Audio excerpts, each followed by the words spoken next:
नमस्कार, सुजस बुलेटिन में आपका स्वागत है। मैं हूं आपके साथ अभिलाषा गर्ग। सबसे पहले एक नजर हेडलाइंस पर। मुख्यमंत्री भजनलाल शर्मा ने निवेश अनुकूल 9 नई नीतियां की लॉन्च। कहा, राज्य में निवेश अनुकूल वातावरण तैयार करने के लिए राज्य सरकार प्रयासरत। मुख्यमंत्री ने लिया छठा संकल्प। राइजिंग राजस्थान समिट में प्रदेश के दिव्यांग बच्चों की कला और हुनर का प्रदर्शन कर मिलेगा उचित सम्मान। राष्ट्रीय खाद्य सुरक्षा योजना में ई-केवाईसी करवाने की अंतिम तिथि 31 दिसंबर। मुख्यमंत्री श्री भजनलाल शर्मा के दूरदर्शी एवं कुशल नेतृत्व में राज्य सरकार rising Rajasthan global investment summit की मेजबानी करने को तैयार है। इसी कड़ी में मुख्यमंत्री श्री भजनलाल शर्मा ने आज मुख्यमंत्री कार्यालय स्थित कन्वेंशन हॉल में विभिन्न क्षेत्रों से जुड़े उद्योगपति एवं स्टेक होल्डर्स की उपस्थिति में निवेश अनुकूल नई नीतियों और योजना की लॉन्चिंग की। कार्यक्रम में मुख्यमंत्री ने कहा कि राज्य में निवेश अनुकूल वातावरण तैयार करने एवं प्रदेश की अर्थव्यवस्था को दोगुना करने के लक्ष्य की प्राप्ति के लिए राज्य सरकार लगातार प्रयासरत है।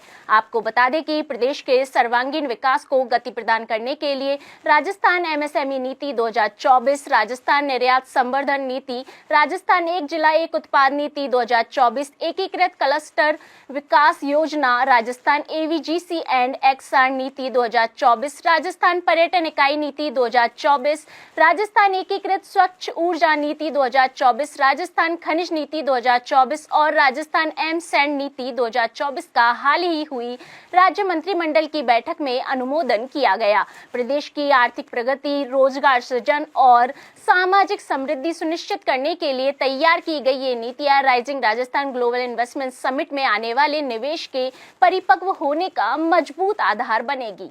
आज खुशी का मौका है कि हम राइजिंग राजस्थान समिट की से पहले अनेक नीतियों का प्रस्तुत कर रहे हैं। ये नीति राजस्थान को देश का अग्रणी राज्य बनाने की दिशा में महत्वपूर्ण कदम है। ये नीतियां राज्य में निवेश को आकर्षित करने, उद्योग को बढ़ावा देने और रोजगार के अवसर प्रदान करने में अहम भूमिका निभाने वाली हैं। आज राजस्थान एमएसएमई नीति 2024, राजस्थान निर्यात संवर्धन नीति, राजस्थान एक जिला एक उत्पादन नीति 2024, एकीकृत क्लस्टर विकास योजना, राजस्थान एवीजीसी एक्सआर नीति 2024, राजस्थान पर्यटन इकाई नीति 2024, राजस्थान एकीकृत स्वच्छ ऊर्जा नीति 2024, राजस्थान खनिज नीति और राजस्थान एमसैंड नीति 2024 जारी की गई है। मैं आपसे इतना कहना चाहता हूं, क्योंकि हमने जनता के बीच में जो बजट में इन नीतियों का वायदा किया था और इसे पूरा हम उस वायदे को भी कर रहे हैं, साथ ही ढेरों अन्य नीतियों पर तेजी से काम भी कर रहे हैं। उन्हें भी जल्दी हम पूरा कर जारी कर देंगे। और ये हमारी नीति दर्शाती है कि सिर्फ हम कहने के लिए नहीं, बल्कि हम करने में विश्वास करते हैं। मुख्यमंत्री श्री भजनलाल शर्मा ने कहा कि राजस्थान एमएसएमई नीति 2024 के माध्यम से प्रदेश के सूक्ष्म, लघु और मध्यम उद्यमों को ऋण पर अतिरिक्त ब्याज, सब्सिडी, तकनीकी उन्नयन और गुणवत्ता प्रमाणन में सहायता मिलेगी। यह नीति स्थानीय उद्योगों को वैश्विक बाजार में प्रतिस्पर्धा करने में सक्षम बनाएगी। इसी क्रम में राज्य के हर जिले के विशिष्ट उत्पादों और शिल्प को बढ़ावा देने के लिए यह नीति लाई जा रही है। इससे उत्पादकों को वित्तीय सहायता और एकीकृत बुनियादी ढांचा मिलेगा, जिससे उनकी क्षमता संवर्धन के साथ साथ आय में बढ़ोतरी होगी। मैं आपसे कहना चाहता हूं, जो हमारी ये 9 नीतियां हैं, ये नीतियां इस राजस्थान के ग्रोथ में और इस डबल इंजन की जो सरकार है, केंद्र और राज्य की, उसके इस डबल इंजन के ग्रोथ में बहुत बड़ा योगदान इन नीतियों का रहेगा।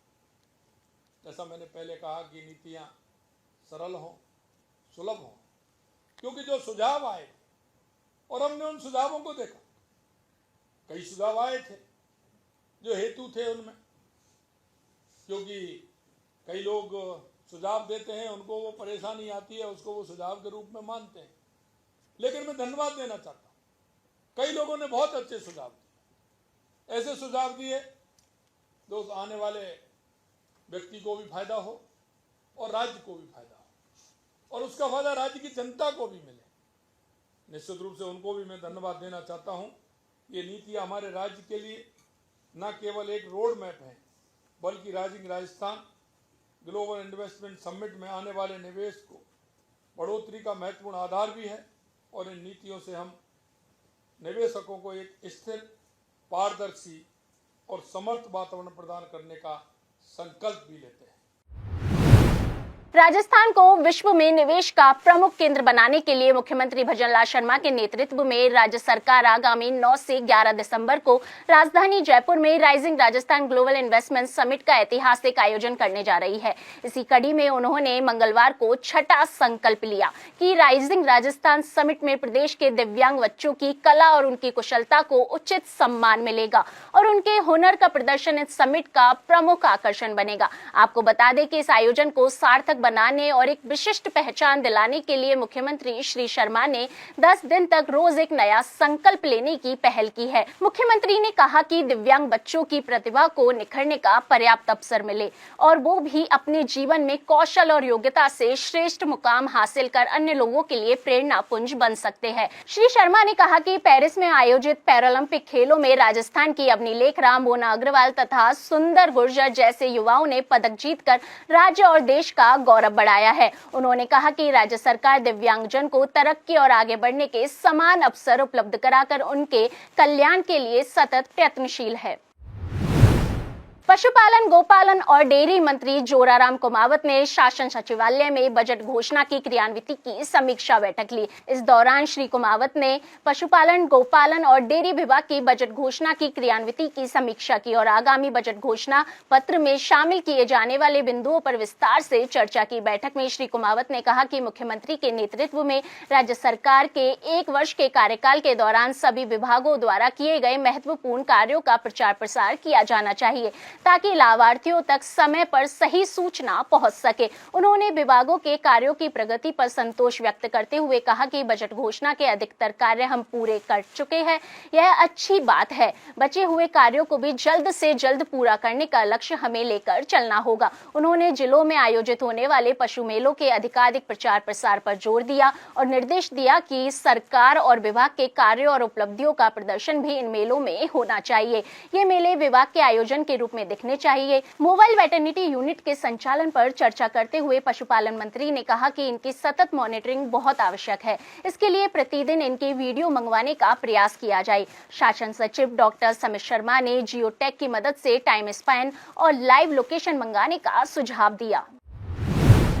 खाद्य नागरिक आपूर्ति एवं उपभोक्ता मामले विभाग के मंत्री श्री सुमित गोदारा ने बताया कि माननीय सर्वोच्च न्यायालय एवं भारत सरकार के निर्देशों की अनुपालना में राष्ट्रीय खाद्य सुरक्षा योजना के तहत राजस्थान के चयनित सभी लाभार्थियों को ई-KYC करवाई जा रही है। इसकी अंतिम तिथि 31 अक्टूबर थी। अब यह अंतिम तिथि 31 दिसंबर कर दी गई है। उन्होंने बताया कि लाभार्थी उचित मूल्य की दुकान पर व्यक्तिशः जाकर ई-KYC करवाना सुनिश्चित करें, अन्यथा उनका नाम खाद्य सुरक्षा सूची से हटा दिया जाएगा। जयपुर के जवाहर कला केंद्र में 10 दिवसीय आदि महोत्सव चल रहा है। इस महोत्सव में जनजातीय गौरव दिवस के उपलक्ष्य में आदिवासियों से संबंधित विभिन्न उत्पादों की प्रदर्शनी लगाई जा रही है।